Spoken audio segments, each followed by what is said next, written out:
Watching movies and dying inside. Watching movies and dying inside. Hi there, gang, and welcome back to Watching Movies and Dyin Inside.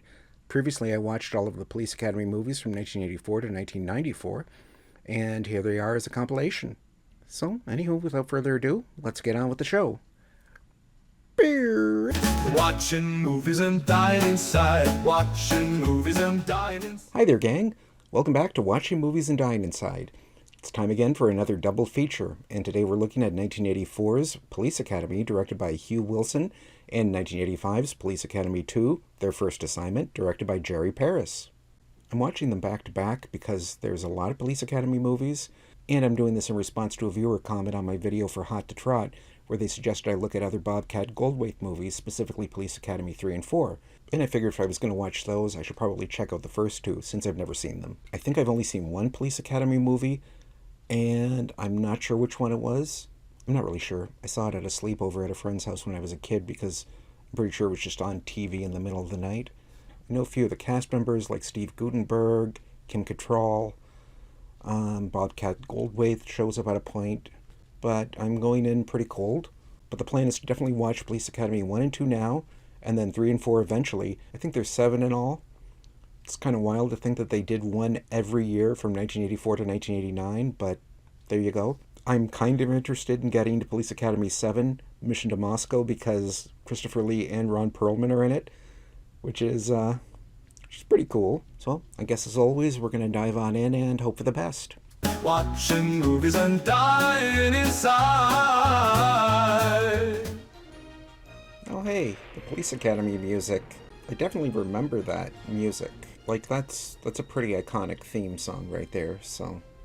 Also, I'm pretty sure I saw a Bank of Montreal building there. It kind of makes me think they filmed this somewhere in Canada, so.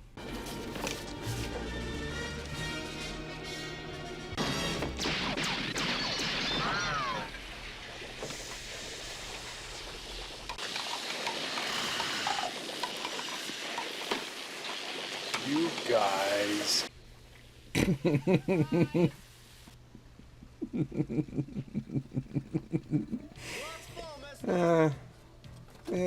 That's a dumb joke, but it got me.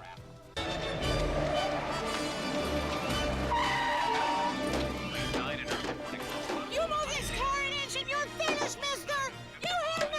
It'll give me a chance to meet interesting and unusual people. People who aren't like you and me. This movie's gotten me a few times already, so, I mean, it's about what I was expecting, but I, appreciate the solid gags. After those 12 weeks, some of you will be police officers and some of you will not. Some of you will be here at the academy. Here at the academy, you will learn. You will learn.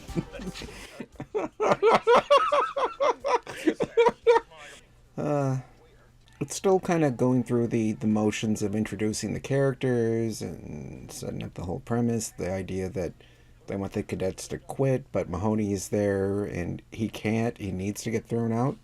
The gags are making it work so far. Characters are all pretty stock, but, it's that kind of movie. It's a comedy, you need the characters to be broad. That wasn't very funny this morning. I wasn't trying to be funny. I'd give anything to see your thighs. I don't suppose you'd describe them for me. I don't know if Mahoney is acting like a creep so he can get thrown out, or if we're supposed to think he's charming because, because it was the 80s. Oh, my stars. Okay. I guess I shouldn't be too surprised that there's a women's shower scene in an 80s comedy. Pretty sure there was even one in 16 Candles, and that was PG. This movie's been fine so far, just not giving me a lot to talk about because it's one of those 80s comedies where the plot was kind of incidental to going from gag to gag. Like Caddyshack. Jokes are all built around the fact that it's on a golf course, and this is all built around it being a police academy. Oh, I like this song.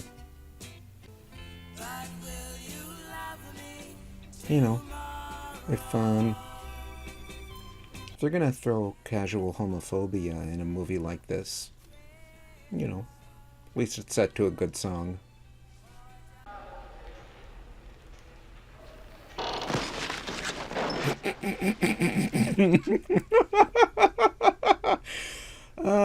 You know, been a while since there was a gag that got me, so, you know.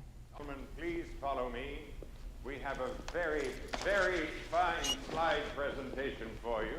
For those here, I think you'll find the presentation interesting as well as very, very stimulating. George Gaines, he's doing a good job in this role, but I can't help but get kind of Leslie Nielsen, Police Squad, Airplane kind of vibes.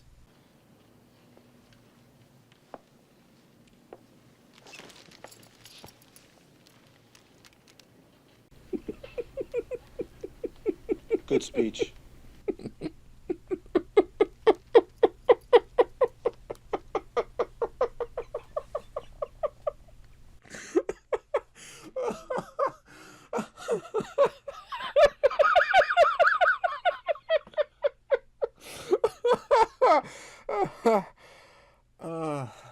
Cripes. Yo. That was funny. Lieutenant Harris, I've changed my mind. I want to be a cop. Never, punk. Why not? All I have to do is behave. Get out of this car, Mahoney. His mouth wasn't moving. Huh. Huh? Here, brought you an apple. Thanks.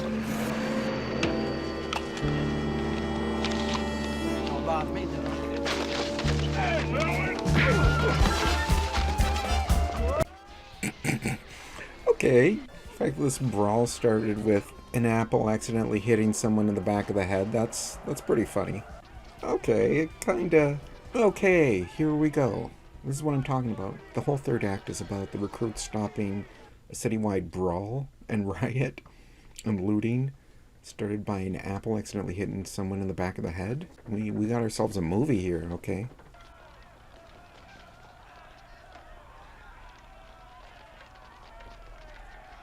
I'm pretty sure I just saw an Ontario license plate on one of the cars that was parked in the street there, so back of my head was kind of wondering if this was filmed in Canada.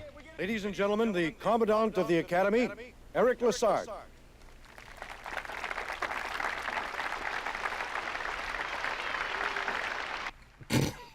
many unusual events. Checking under the podium, just in case.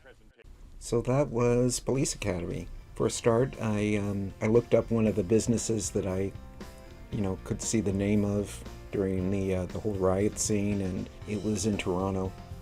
But then, at the very end of the film, it said special thanks to the city of Toronto. So, kind of glad I was actually able to pick up on that as I was watching it. Dragged a little bit in the back half, but there was enough going on and some fun gags to keep my attention, but it was waning. I can see why it caught on. Some of the jokes were funny, the characters were all pretty memorable. It was fine, I wasn't dying inside, and I'm looking forward to seeing what comes next in Police Academy 2, their first assignment. Good speech.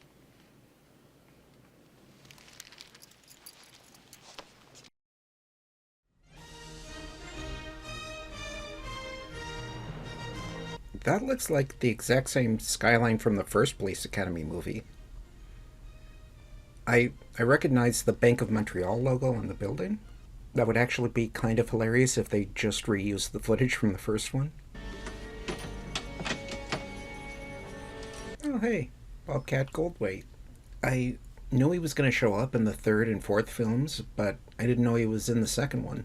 It's kind of a fun surprise. Give it to me! Oh, and there he is. Business is slow. Get a new business or move out of the neighborhood! Okay. Eric, this is Pete. Pete. Your brother. Pete! Oh, very, very nice of you to call. It still really feels like... Well, if you told me they wrote the part of Lassard for Leslie Nielsen, I'd believe you. George Gaines kind of brings a avuncular kind of warmth that you might not get from Leslie Nielsen, so it works.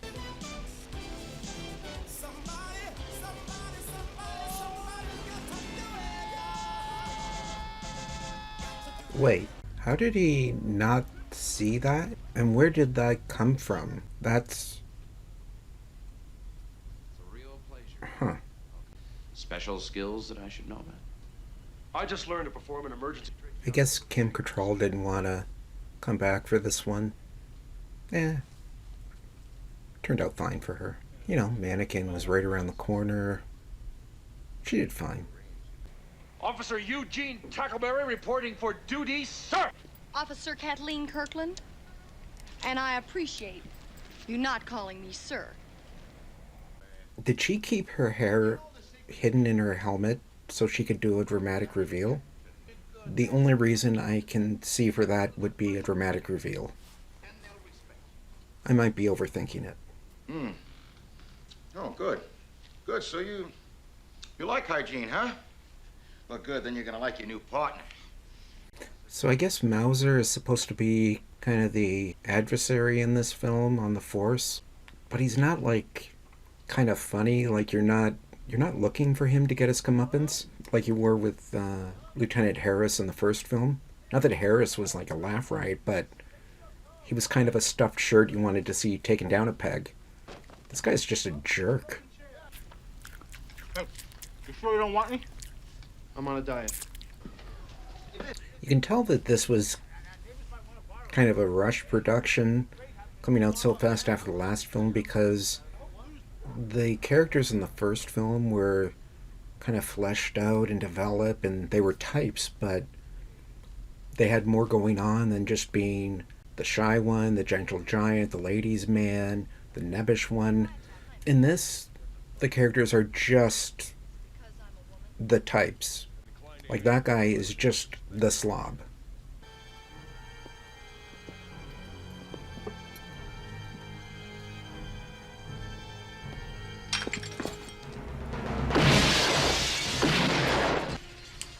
It was kind of funny that they were involved in a shootout because of a misunderstanding, but we just kind of went like a little overboard and kind of killed the joke.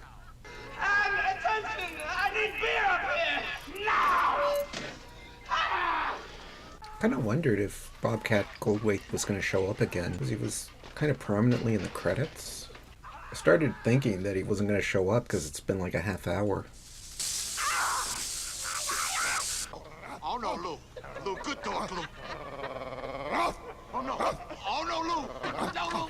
Yeah, this really isn't as good as the first one. M15, up on 15 in progress at the Blue Oyster Bar. It kind of feels like there's even less plot in this movie than the first one. This feels like the kind of sequel they used to do where it was all about hitting the same kind of character beats and giving the audience something familiar to get them to go back to see the second film. Get people in the seats without trying too hard. It just doesn't feel like a full sequel. Just like an extension or like an add-on to the original film, rather than like its own thing. What for? They're trying to raise money to clean up the neighborhood. Oh, hey. It's been a half an hour. It's time for another Bobcat Goldthwait appearance. They're gonna have a fast wheel! Yeah, big one. I hate fast wheels!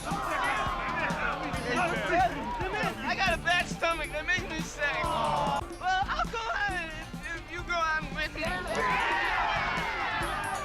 The idea of having him play this hypersensitive thug is actually, that's, I wouldn't say I'm laughing out loud, but it's definitely like the most entertaining part of the movie. Yeah, there's a lot about this movie that doesn't work, but Bobcat Goldthwait is, I mean, he's been in 3 scenes, probably a minute and a half of screen time, and by far the best part of the movie. Yeah, the big problem with this is that the new characters are really dull and unfunny, and they're taking screen time away from the characters from the first film, which means that, like, the only characters that have done anything have been Tackleberry with his romance subplot, and then Mahoney getting things to do because he's basically the main character. The other characters just have shown up in scenes here and there, but are barely in the movie. Pretty good, huh? I'm sorry, kid. Huh? It's all right, huh? All right, get off. Oh, good. This shtick is not working. I'm not even sure where the movie's going. It just feels like they're trying to just hit that 90-minute runtime, trying to draw it out long enough. This isn't the worst film I've ever seen, but it's, this hasn't been easy to get all the way through. You got a name? What do they call you? Jughead. Jughead. My mother's name is Jughead. Oh, well, I've been thinking of changing it. Why? That's a good American name. Yeah. This is probably the only thing that's actually working in this film. You're a cop. Yeah, and you're an ugly cop. Okay. I'm glad he's showing up more because I was getting very close to dying inside. It makes you wonder, like, how much was in the script and how much he ad-libbed, because there's parts that are just really off the wall. Pick up the gun. Ah! That didn't hurt. That didn't hurt. That didn't hurt. That hurt. So that was Police Academy 2, their first assignment. It was really lacking in whatever structure the first film had, trying to hit a lot of the same character beats, but without putting in the time to develop a story for them to play out. But even with his limited screen time, Bobcat Goldthwait was really original as Zed, the gang leader. I mean, I wish he were in the film more, but he made the most of his screen time, and it's fun knowing he's going to come back. Yeah, that was Police Academy 1 and 2. I don't know when I'm going to be getting to 3 and 4, but, you know, I will be doing that, and presumably checking out the rest of the series. So, yeah. Attention! I need beer up here! Now! Ah! Watching movies and dying inside. Watching movies and dying inside. Hi there, gang. Welcome back to Watching Movies and Dying Inside. Today we're going to be doing another double feature looking at 1986's Police Academy 3, Back in Training, and 1987's Police Academy 4, Citizens on Patrol, directed by Jerry Paris and Jim Drake, respectively. So a while back, when I watched Hot to Trot, these films were recommended to me as other films featuring Bobcat Goldthwait, but I wanted to watch the first two Police Academy films first because I honestly don't think I had seen either of them. So I did that a little while back, and finally getting to 3 and 4, and then I guess from here there's 3 more to go. So we'll be getting to those at a point, I'm sure. Unless these movies are really, really awful and sour me on the series, but I doubt that's going to be a possibility. Anyway, I'm going in pretty cold, but I'm excited to see what happens. So I guess, as always, we're going to dive on in and hope for the best. Watching movies and dying inside. Ha! Bobcat Goldthwait as Zed. That's funny. So I guess he's playing the same guy from the second film. Which is pretty funny, because that character was easily the highlight. I need 2 good men that'll inform on Lassard's Academy and tell me every move they make. I need 2 good men that'll sell out their mothers to get ahead. That's us. So I guess it's the the jerks from the first film teaming up with the jerk boss from the second film. In their own hands. I am certain that both commandants will welcome such a challenge. That was a silly joke, but, you know, it got me.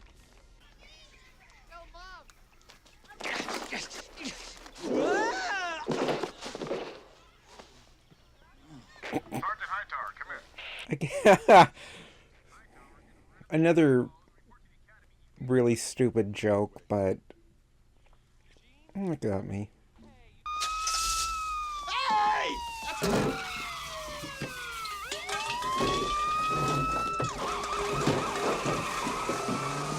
This is kind of cute, you know, calling back to the first film with, you know, with him on the windshield now.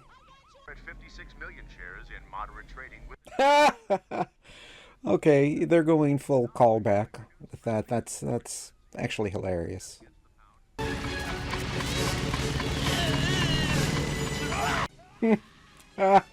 There he is.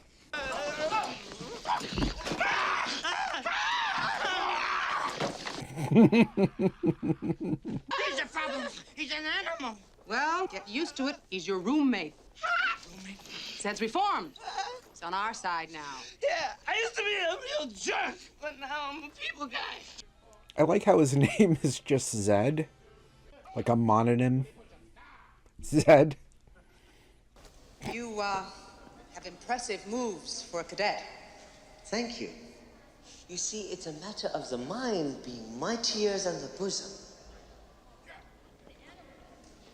Interesting.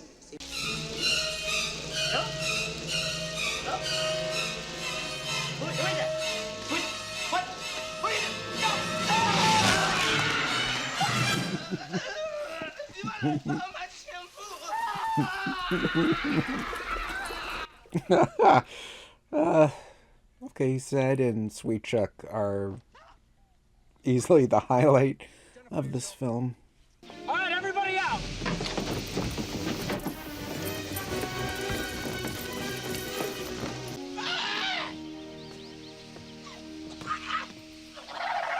I feel good. I'll be in there if you need me.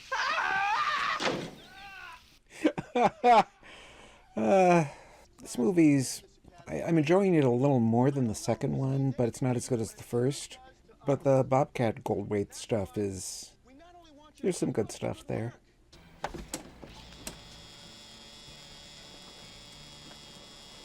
This kind of has the same problem that the second film had, where the plot, it's less important than an excuse for set pieces. But unlike the first film, where the characters were really driving it and were kind of surprising and interesting, it's all pretty surface. And this one, and some of the new characters are underdeveloped, and the older characters aren't getting used as much. I don't think Mahoney's really done anything in this, and he's supposed to be like the main character. And again, the only characters that have really been consistently enjoyable have been Zed and Sweet Chuck. And there's just too many characters for them to really get much screen time. So it seems like they just haven't been in the movie for like 15 minutes. Oh, TD Bank. Okay, that's definitely Toronto. You must be breaking your mother's heart. Why don't you ask her? She's right over there.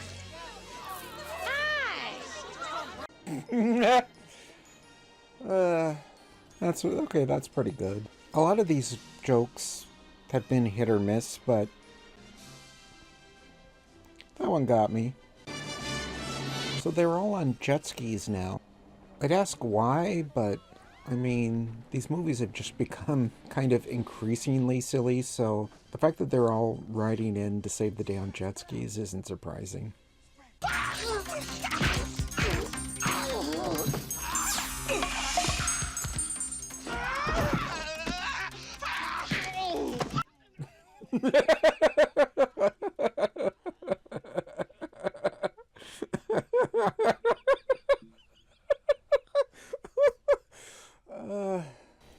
honestly, again, those two are the best characters in this movie.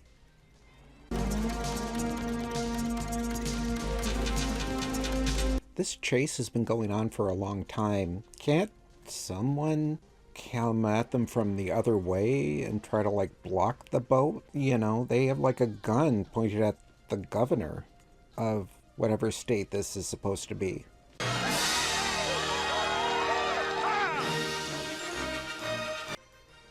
That was a sudden ending. Okay, so that was Police Academy 3 Back in Training.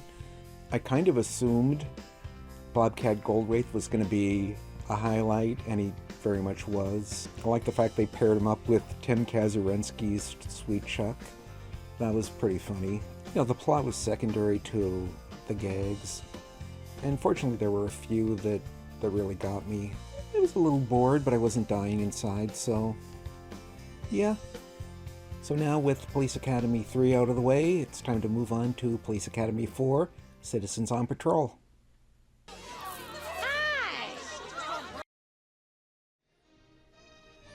It's the very familiar Police Academy music. I guess they're just going to play that at the start of every movie. It's pretty iconic, so. This is also, if I'm not mistaken, Steve Guttenberg's last movie in the series. Let's see if he goes out on a high note. Huh, David Spade. Wait. Hi, what I miss?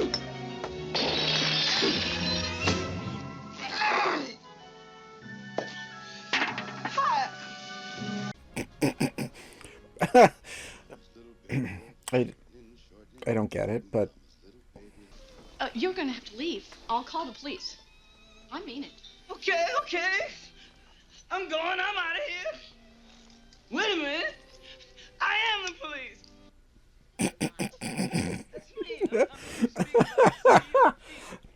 Okay, Zed is already making me laugh.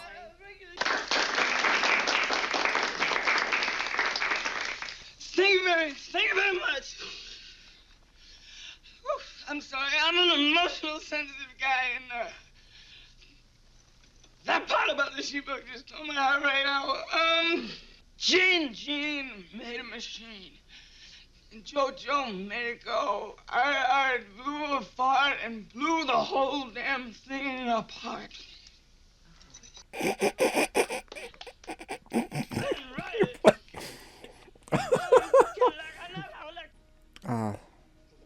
Zed is amazing.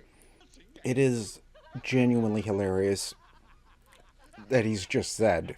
He does not have a last name, apparently. But I told you guys no skateboarding in my district. This isn't skateboarding, Sergeant. This is carrying skateboard. It's kind of strange seeing David Spade as a kid. What was the thing John Mulaney said about how he looks as an adult? That he looks the same as he did when he was a kid, just worse? I mean, I'm not saying David Spade is a bad-looking guy, but he pretty much looks exactly the same like he did here. Just worse.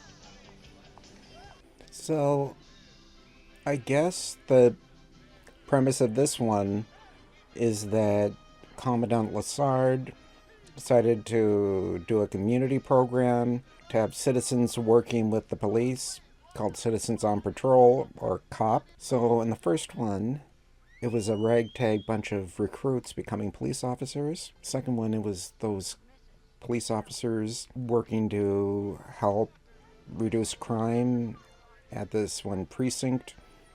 In the third one, it was them training new recruits. In this one, it's all of the recruits, or most of them, working with citizen honorary recruits, I think. I mean, as long as the existing characters that are here actually get something to do, it's not the worst idea. Well, it sounds fine in theory. Let's hope it works in practice. I like it. He's a really nice face. He looks a little like you.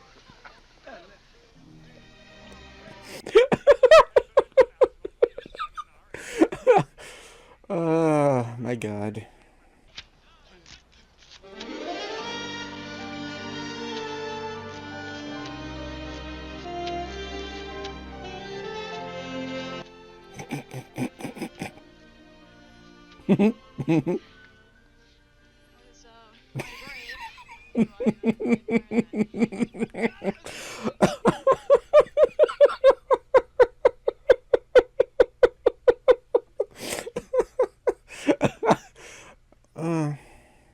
Oh my god, I hope he gets a love story in this movie. Now take your little munchkin voice and go away. Shoot, shoot, shoot, shoot, shoot, shoot. Harris is a much funnier stuffed shirt. He's just, like, really pompous, and you really want to see him get his comeuppance. But, like, in a good way. So it's kind of funny they kept Proctor around when they brought him back. Proctor, this is an alley.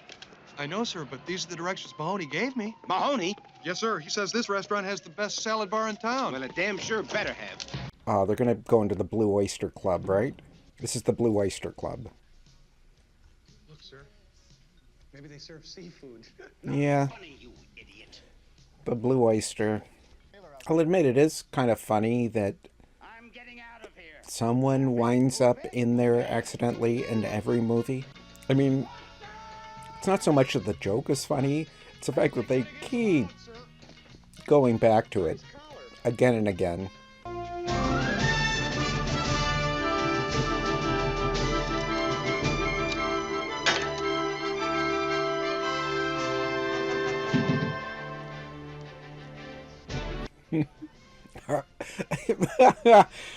Just sitting in a porta potty reading Archie comics.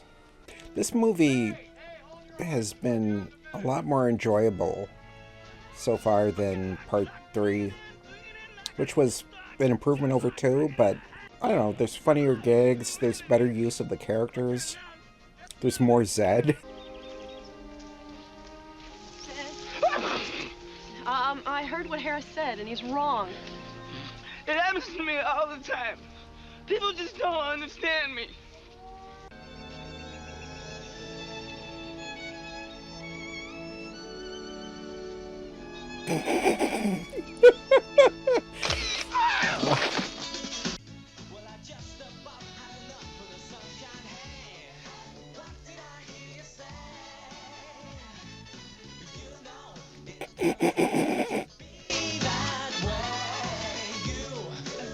I think I'm gonna puke. So I asked her, do you always work under podiums?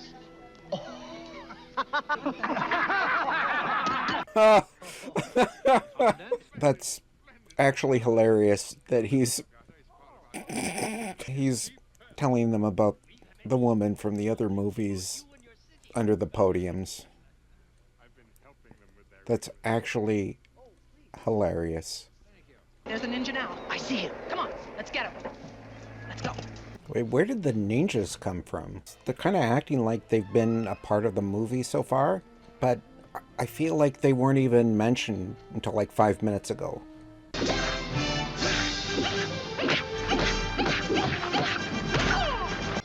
So it's an air show this time. Last time it was a regatta, possibly. At the very least, it was at a yacht club. Oh yeah, I kind of forgot David Spade was in this movie. That's weird.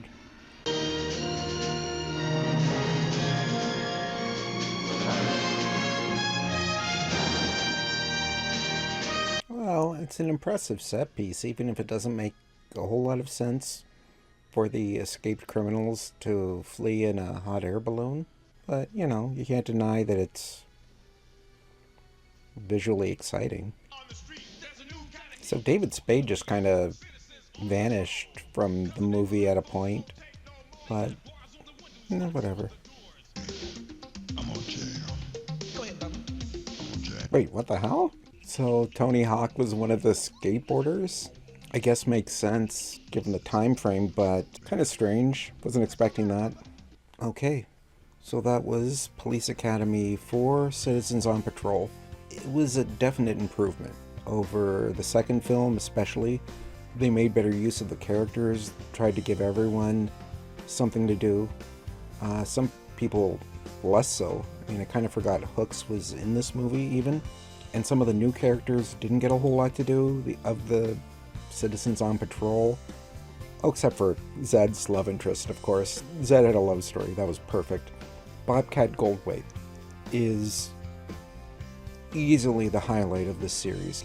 In the last couple of films, I'd laughed at some Bobcat Goldthwait stuff, but I was, there were some actual gags in this movie that got me. So yeah, so that was Police Academy 3, Back in Training, something like that. And Police Academy 4, Citizens on Patrol. Yeah, 3 was fine, 4 was better. But yeah.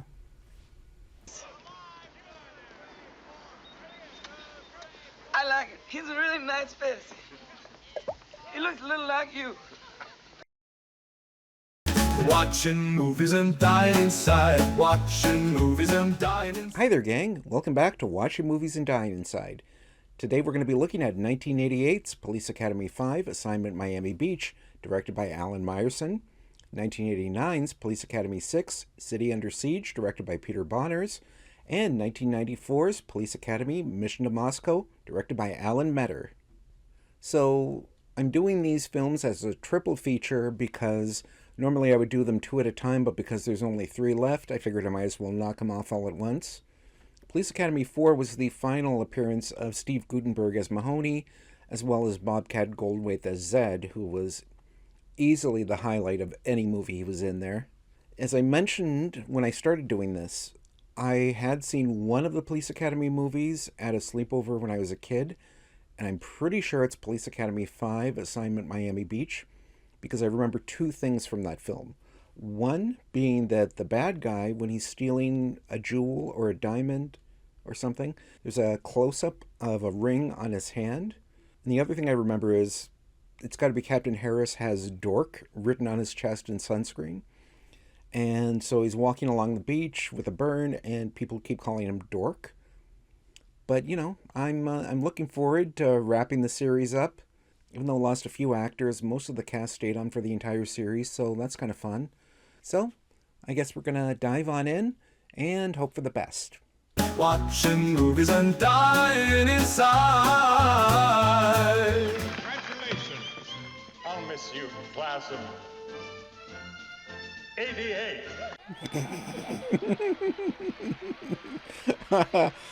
That was pretty funny. Get ready for Eric Lazar!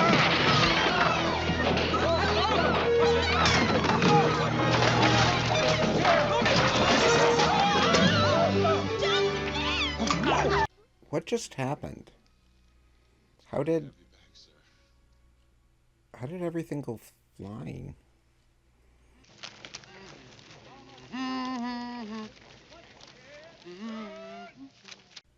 Was he humming the Police Academy song? That's actually hilarious. I mean, him getting knocked out the window, nothing. But humming the theme song, that's actually hilarious. Easy. So far, there's been a lot of slapstick that really doesn't work. And I guess an attempt at manufacturing drama by having Harris try to force Commandant Lassard into mandatory retirement. This has got to be the part in the movie with the hand with the ring. Come to Papa. Beautiful, boss. Okay, well, this was the movie I saw when I was a kid. I actually don't remember any of this movie, really, except for, like, that. Then I guess the scene with the dork written in sunscreen. It's funny the things that stick with you, especially when, consider, I don't remember any of this. There is no VIP section, sir. It's a private plane. Ah, a private plane. And you and Mr. Proctor are the only listed passengers. Oh, I see. This is great! Our own airplane, animals to play with. This This movie isn't as good as the last couple.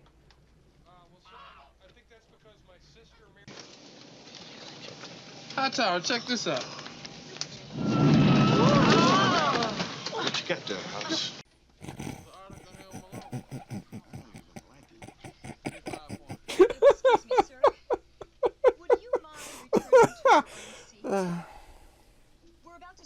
Oh, okay, you know, this movie needs more goofy jokes like that.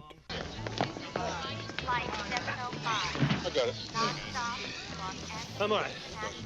Give me the damn thing. So, we're almost a half an hour into the movie, and it's a real step down. This might be the point where the series really went downhill. It's possible it might get a little better. There's been a few good laughs, but hoping it gets better. There's a lot of jokes, but they're all pretty terrible.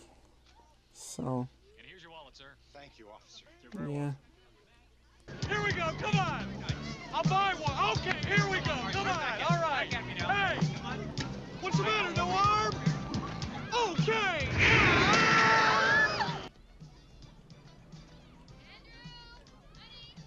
So, what happened to Proctor? He just flew away with the frisbee? Apparently.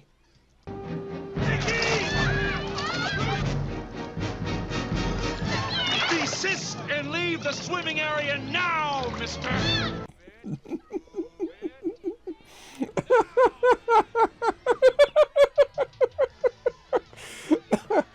Okay. That was a pretty funny joke. See, that's the thing. There's some jokes that are just terrible. Like the two, like, goons working for the bad guy. Their shtick. Like a lot of the just visual gags, like Proctor getting whisked away by the frisbee. That's not funny. But Tackleberry pulling a gun on a shark to scare it off. And it working. That's actually hilarious. Okay, and this is the second thing I remember from this film.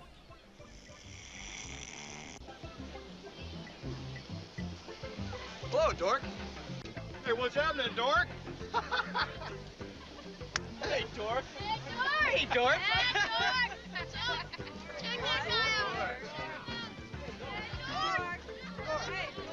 Mr. Mayor, excuse me, sir. I don't mean to insult your city, but the people on this beach are very rude and hostile. Well, I'm sorry to hear that, Captain Dork.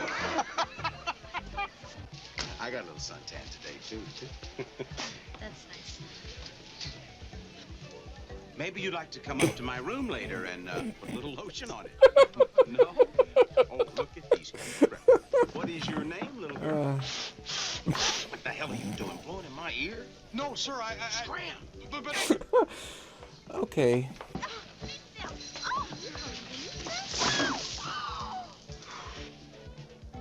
See, the psych egg, not funny. Proctor throwing a lit match and setting Harris's hat on fire, that's funny. Come on, just get the camera. Okay. Oh, you missed him again. Go around the wall.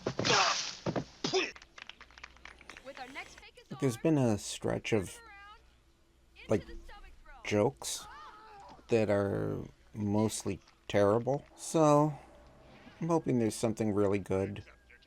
Thanks. Hi. Oh! Upsy daisy. No!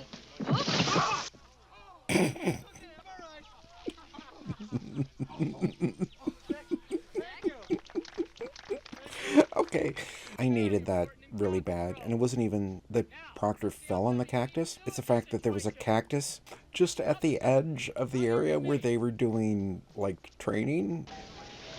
You gotta get that camera back now.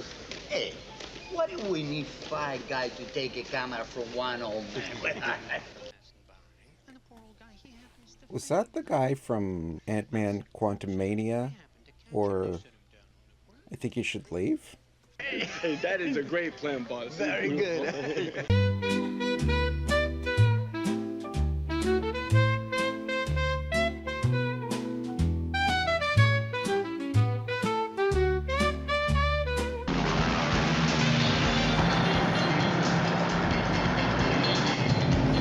Okay, so here they come to save the day on fan boats. Yeah.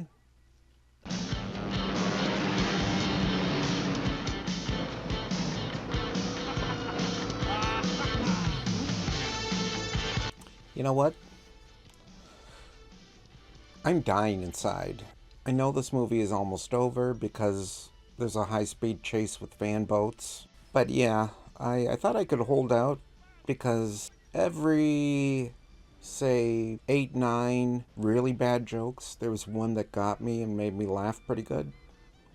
There hasn't been a solid laugh now for, I don't even know how long.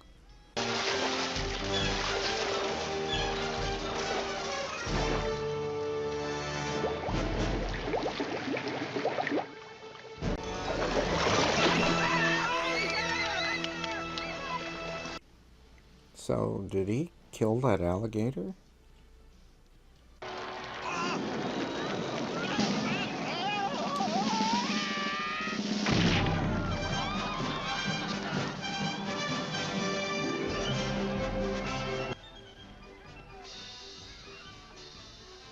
There are some really bad jokes in this movie.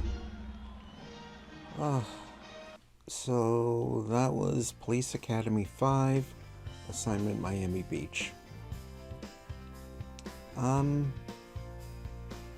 It was really hit or miss with the jokes. There were a few that I really enjoyed, and then there were some that were just really rough. You really feel the absence of Steve Guttenberg and Bobcat Goldthwait in this film. Made it this far, not going to stop yet. So let's move on to Police Academy 6, City Under Siege, and hope for the best. Really, really hope for the best. Okay!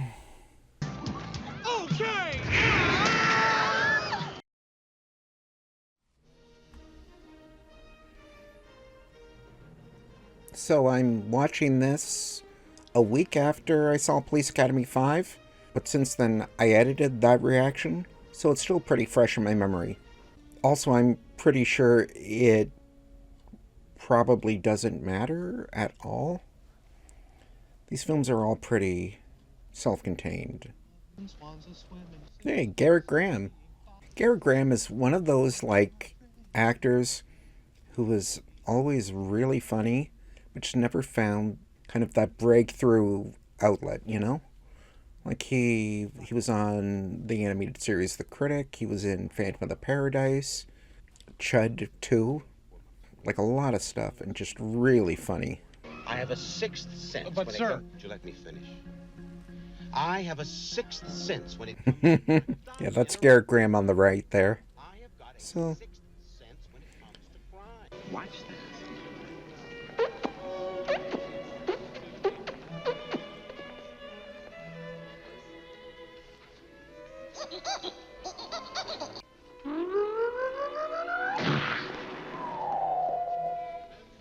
How does that fool anyone? Because he was on the other side of the room. I guess you're just supposed to go with it.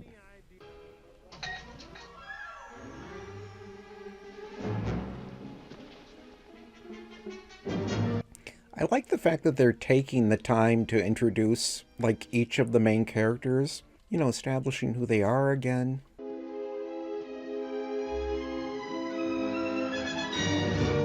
Morning, son. Although it is kind of weird that Hightower didn't get a little dedicated scene. Especially since Bubba Smith got top billing. So... Commandant Lassard, I thought you said you had a 7-man team. I do, Commissioner. Morning. Yeah, I guess I kind of wondered what happened to him. It seemed like they kind of replaced, I guess, Fackler with Sweet Chuck as kind of the hapless, accident-prone guy, but Sweet Chuck was, I guess, kind of more squeamish. Fackler's just like a klutz.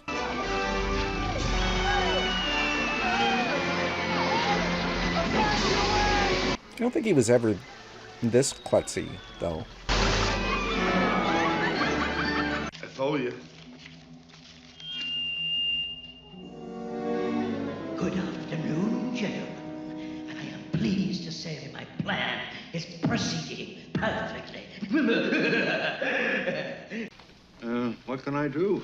My hands are, the thing. Oh, with the ropes. Tied. Now, I'm very busy this afternoon, so if you don't mind, have a nice, thingy. And you too, Your Honor. That joke about the mayor forgetting common everyday words, it's not funny.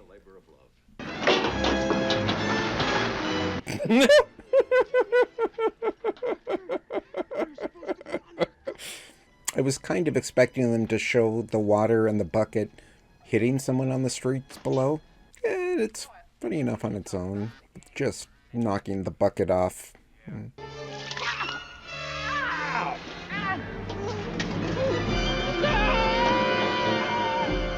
Okay, you can do it! I'll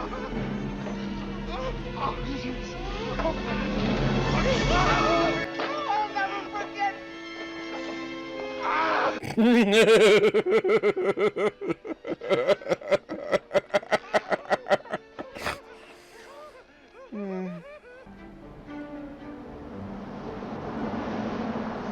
Right here, Proctor.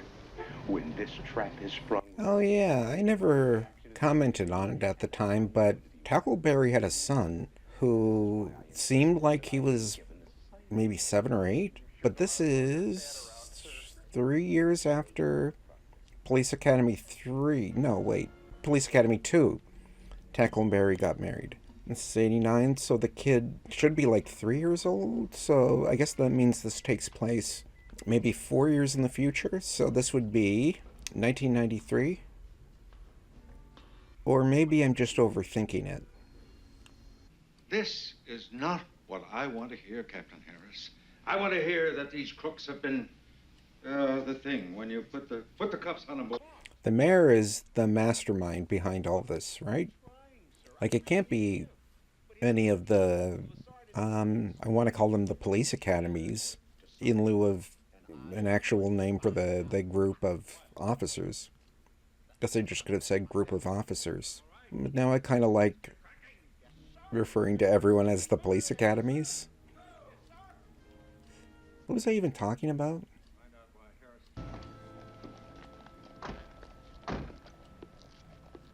Over here.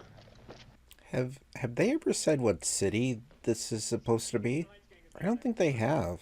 I guess I assumed it was maybe Los Angeles. Yeah, I don't know, yeah, where this is supposed to be.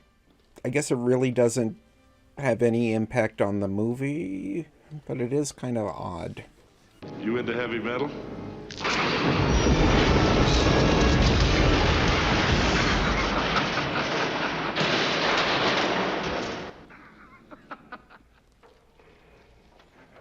He's gonna be fine, but he should be dead.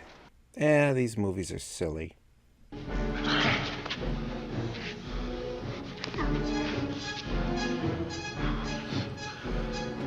What the hell are these guys doing?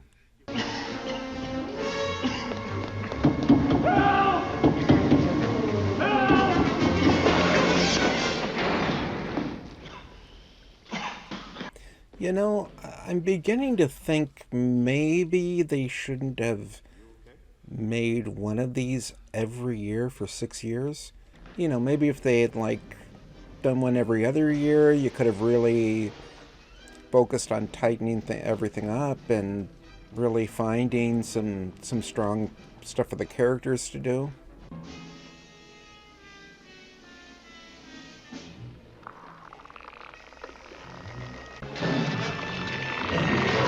Woo! Hello, guys and gals. Why was the mayor wearing a realistic, lifelike mask of the commissioner? Was it so he could go incognito?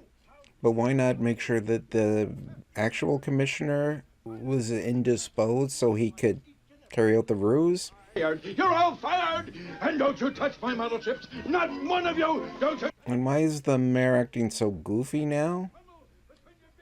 So, that was Police Academy 6, City Under Siege. It started off kind of promisingly, but honestly, about an hour in, I was kind of running out of steam. The mystery was pretty obvious from the get-go. In a lot of ways, it kind of felt like it was just kind of going through the motions, like a Police Academy movie just for the sake of doing a Police Academy movie. I was that close to dying inside. Like during the high-speed chase with the monster truck, which should have been interesting, but it wasn't. After this film came out, it was 5 years until the next one, Police Academy Mission to Moscow. So I'm interested to see how a 90s Police Academy movie compares to the others, which were all pretty solidly in that kind of 80s comedy category. So I guess we're gonna get to that, but that was Police Academy 6, City Under Siege.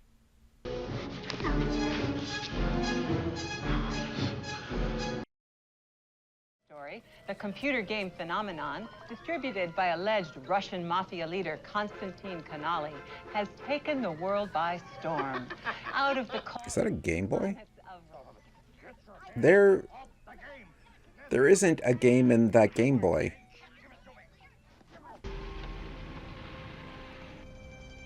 Hey, Ron Perlman. Oh yeah, Ron Perlman and Christopher Lee are in this. I knew that in advance. So that's kind of exciting. I assume they're both playing Russian characters, which, sure. They're pros, and they always bring the goods, never phone it in. So it's exciting to see them in a Police Academy movie. Off the scoreboard, off the floor, off the wall, off the redhead. Nothing but net.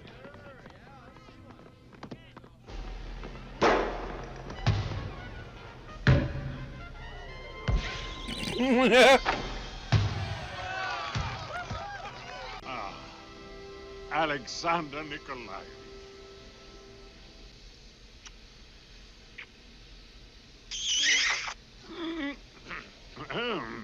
May I say it is an honor to have the great Commandant Lassard visiting our country. Yes, you may. May I kiss you again? No, you may not. May I force you inside? Yes, you may. Yes, sir. So that's Greg Berger as that guy. Does a lot of voiceover stuff. And then the female officer is Claire Forlani, who was in, I think she was in Mallrats and Meet Joe Black. Neither of them are Russian. So that's like 4 Russian characters, mostly played by Americans.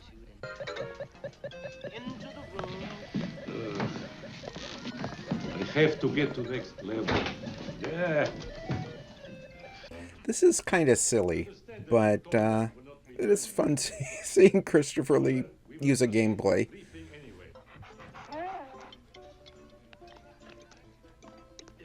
So, Ron Perlman is a mob boss who's made a fortune from a video game that's being played by people worldwide.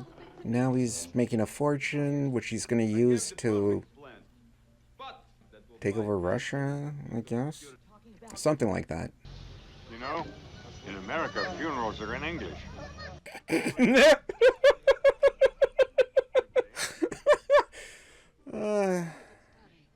I don't know. For some reason, the jokes are landing a little more in this film than the others.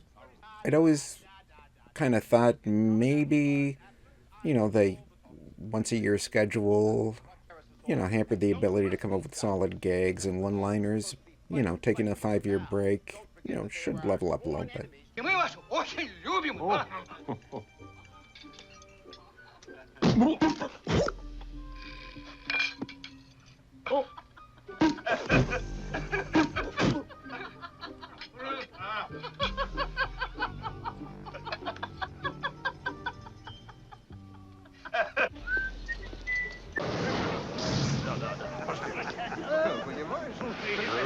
Great subway. Terrific. I mean, New York is a house, but...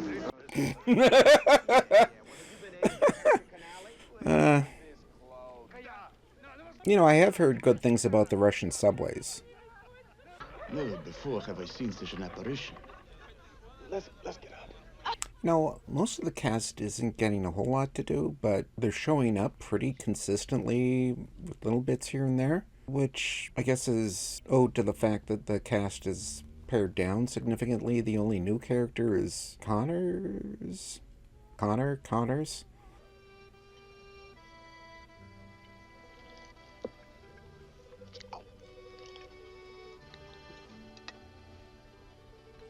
I want to show you a picture of my baby.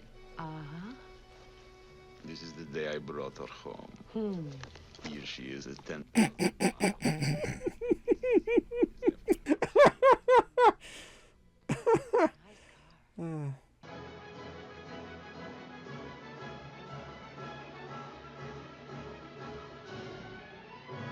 So this was the lowest grossing Police Academy movie because it was released internationally, but in North America, it was very limited to the point where I don't think I even knew that this was released theatrically. I guess I assumed it was like a direct-to-video thing, which, you know, for all intents and purposes, it was. I am completely disgusted with you all. The game that they're selling is literally called The Game, and it's a Game Boy sold in a box with the Game Boy font writing out The Game. I wonder how Nintendo felt about all that. I mean, that's assuming they even knew this movie existed. To my new Russian family. Ваше здоровье.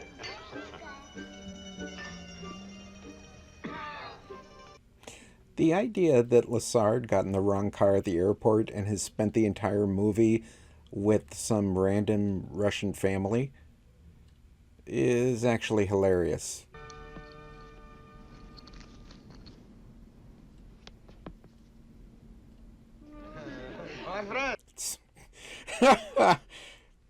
His new family's in the front row. That's funny. That was Police Academy Mission to Moscow. It's funny how 5 years kind of makes a difference because this movie had a different feel than the others. Felt like there was a little more time spent on the story and some of the gags. Smaller cast meant everyone had a little more to do. I was kind of hoping Christopher Lee would show up more, but the fact that Christopher Lee showed up in a Police Academy movie playing a Game Boy,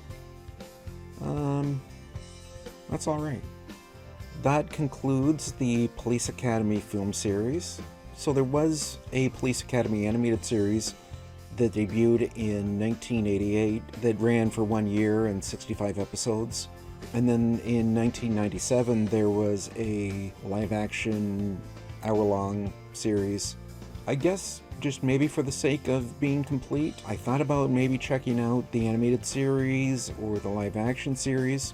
The live-action series is not easy to find anywhere. I don't think it ever got an official release or isn't available to stream anywhere. The animated series got a DVD set of about half of the episodes in 2012, I think, and it's been rebroadcast on MeTV Tunes, so it's a little easier to find. So, that in mind, I am going to be checking out the pilot episode of the Police Academy animated series. So I guess we're going to get into that right after this. You know, in America, funerals are in English.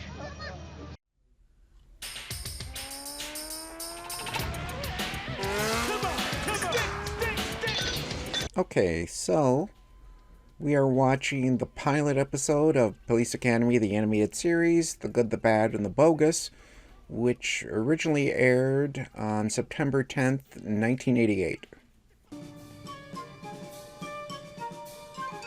Hooks, you ready? It's not a bad-looking show. Ready, Hightower?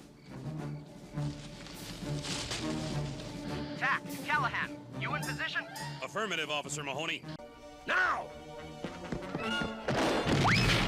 Gotcha! This is a bust! Huh? So, you're probably wondering, why is there a children's cartoon based on a series of films for adults, the first of which was R-rated? That was just how you did it in the 80s.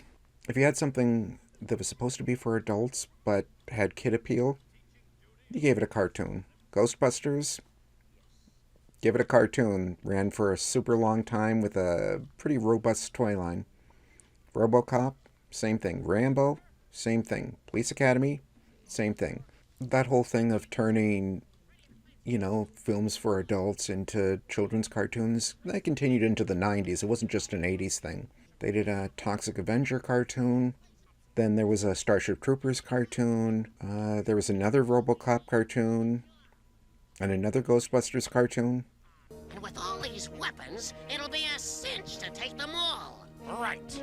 And if those meddling cops try to get in our way, we'll take care of them, too. Police Academy will return after these messages.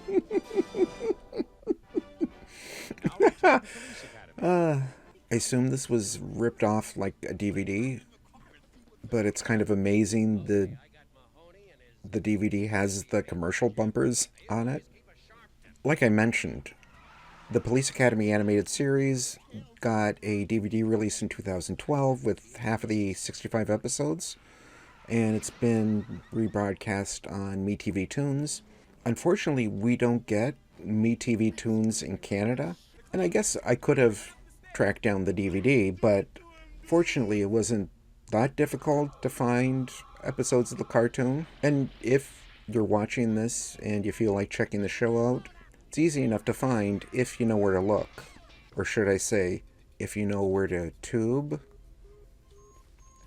YouTube? Episodes are on YouTube? Wink, wink. Well, now, here's an unexpected surprise. But I've been framed. I'm not a thief. I used to be a thief.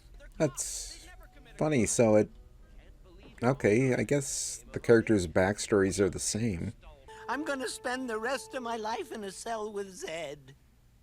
I'm gonna take a long nap. House. Yeah, I can see why this became a cartoon. The characters are all pretty broad, and if you kind of break them down to a single characteristic, they kind of work as a cartoon ensemble, Hiya, fellas. Let's get 'em.